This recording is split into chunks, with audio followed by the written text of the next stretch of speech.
In today's video, I'm going to teach you how to merge multiple items together in Canva. If you've ever arranged text, shapes, and images just right and wished you could move them as one piece, this is exactly what you need.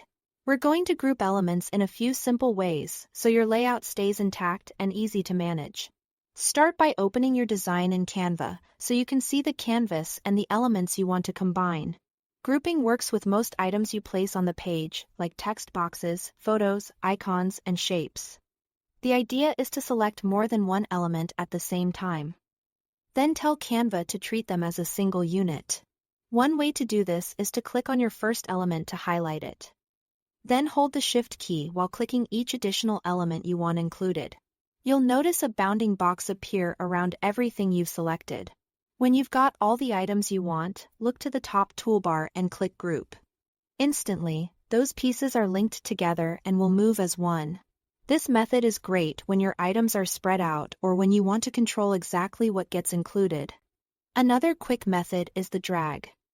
To select Approach, click on an empty spot on your canvas. Then drag your mouse to draw a selection box around all the items you want to group. Everything fully enclosed by that box will be selected.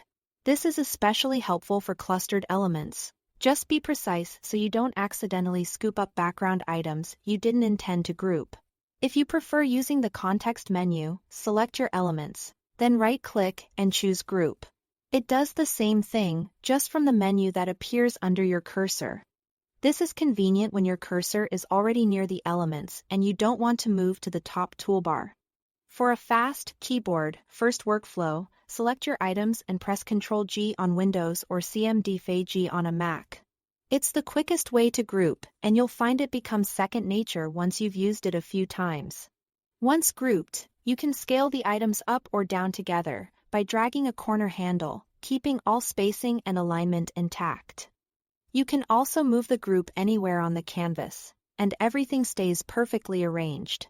Grouping doesn't flatten or permanently merge the content. It simply binds items so they behave as one, which keeps your design tidy and your edits efficient. That's all to it. Thanks for watching.